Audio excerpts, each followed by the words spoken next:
નવસારી કૃષિ યુનિવર્સિટીમાં ગઈકાલે સાંજે એક લોહિયાળ ખેલ ખેલાયો હતો. યુનિવર્સિટીના ફાર્મ નંબર 3ના ગેટ પર ફરજ બજાવતા વોચમેન ગૌરવ પટેલે સામાન્ય બોલાચાલીમાં ખેતમજૂર દીપક ચૌધરીની ચપ્પુના ઉપરા છાપરી 8 જેટલા ઘા ઝીંકી ઘાતકી હત્યા કરી નાખતા સમગ્ર પંથકમાં ચકચાર મચી ગઈ હતી. ક્રાઇમ બ્રાન્ચે રાત્રિના અંધકારમાં ખેતરો ખૂંદીને આ હત્યારા વોચમેનને ઝડપી પાડ્યો છે. મળતી વિગતો મુજબ ગત સાંજે ફાર્મ નંબર 3ના ગેટ પાસે કોઈ અગમ્ય કારણોસર વોચમેન ગૌરવ પટેલ અને શ્રમજીવી દીપક ચૌધરી વચ્ચે ઉગ્ર ઝઘડો થયો હતો.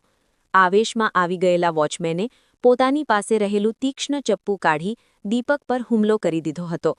નિર્દોષ શ્રમજીવી કંઈ સમજે તે પહેલાં જ હત્યાલાએ તેના શરીર પર એક પછી એક 8 જેટલા ઘા મારી દીધા હતા, જેના કારણે દીપક લોહી લુહાણ હાલતમાં ત્યાં જ ઢળી પડ્યો હતો અને તેનું કરુણ મોત નીપજ્યું હતું. હત્યા બાદ આરોપી ગૌરવ પટેલ નાસી છૂટ્યો હતો. ઘટનાની ગંભીરતા જોતા લોકલ ક્રાઇમ બ્રાન્ચના સિનિયર પીઆઈ વીજે જાડેજા અને તેમની ટીમ કામે લાગી હતી.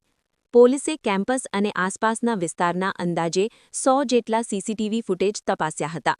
ફૂટેજમાં આરોપી કેમ્પસની બહાર જતો દેખાયો ન હોવાથી પોલીસને શંકા ગઈ હતી કે તે યુનિવર્સિટીના વિશાળ ખેતરોમાં જ ક્યાંક છુપાયો છે.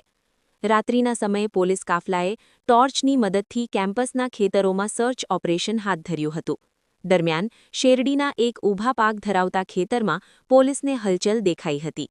પોલીસને જોતા જ ગૌરવ પટેલે ભાગવાનો પ્રયાસ કર્યો હતો, પરંતુ પોલીસે ફિલ્મી ઢબે પીછો કરી તેને દબોચી લીધો હતો. એક નિર્દોષ શ્રમજીવીની કરપીણ હત્યા કરનાર વોચમેન પકડાતા સ્થાનિકો અને યુનિવર્સિટી સ્ટાફમાં રાહતની લાગણી ફેલાઈ છે.